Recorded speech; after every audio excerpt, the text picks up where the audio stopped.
Dalam keheningan, sabda Tuhan diperdengarkan. Biarlah sabdanya menemani kita hari ini. Bacaan dari kitab pertama Raja-Raja. Setelah menjadi raja, berkatalah Yerobeam dalam hatinya, "Kini mungkin kerajaan itu kembali kepada keluarga Daud.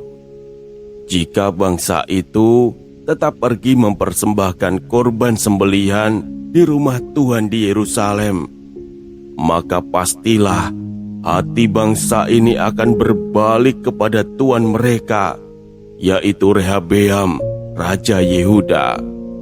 Kemudian mereka akan membunuh aku dan akan kembali kepada Rehabeam, Raja Yehuda." Sesudah menimbang-nimbang, raja membuat 2 anak lembu jantan dari emas. Lalu ia berkata kepada mereka, "Sudah cukup kamu pergi ke Yerusalem. Hai Israel, lihatlah sekarang Allah-Allahmu yang telah menuntun engkau keluar dari tanah Mesir." Lalu ia menaruh lembu yang satu di Betel dan yang lain ditempatkannya di Dan. Maka hal itu menyebabkan orang berdosa, sebab rakyat pergi ke Betel menyembah patung yang satu dan ke Dan menyembah patung yang lain. Yerobeam membuat juga kuil-kuil di atas bukit-bukit pengorbanan dan mengangkat imam-imam dari kalangan rakyat yang bukan dari Bani Lewi. Kemudian Yerobeam menentukan suatu hari raya pada hari yang ke-15 bulan ke-8, sama seperti hari raya yang di Yehuda, dan raja sendiri naik tangga mezbah itu. Begitulah dibuatnya di Betel.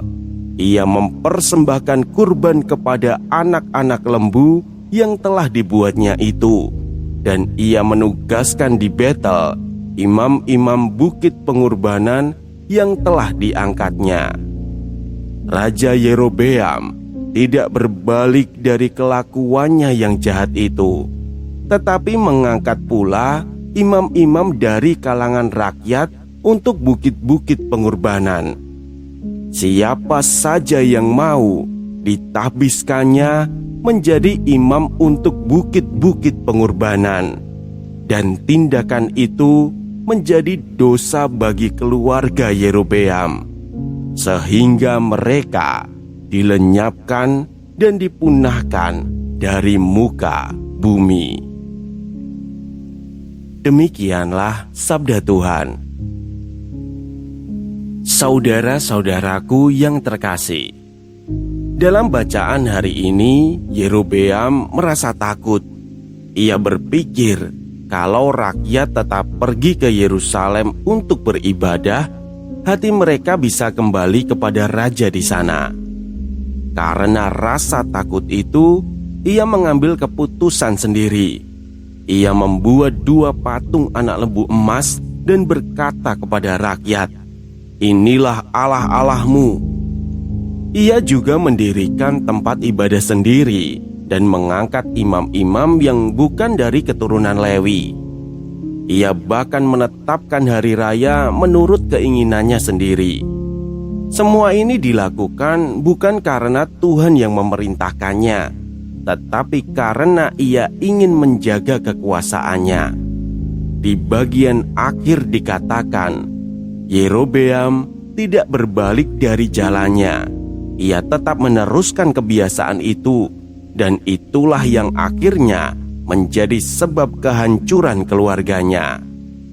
Sabda hari ini menunjukkan bagaimana rasa takut bisa mendorong seseorang mengatur hidupnya tanpa bertanya kepada Tuhan. Ketika kepentingan pribadi lebih diutamakan daripada ketaatan, arah hidup bisa berubah jauh. Tuhan sudah memberi jalan, tetapi Yerobeam memilih jalannya sendiri. dan pilihan itu pastilah membawa akibat. Marilah kita berdoa. Tuhan, jika hati kami diliputi rasa takut, tuntunlah kami agar tidak menjauh dari jalan-Mu. Teguhkanlah kami untuk tetap percaya dan tidak mengatur semuanya sendiri. Amin. Jangan biarkan sabda ini berhenti di kamu. Jika hari ini kamu merasa Tuhan berbicara padamu lewat bacaan ini, bagikanlah.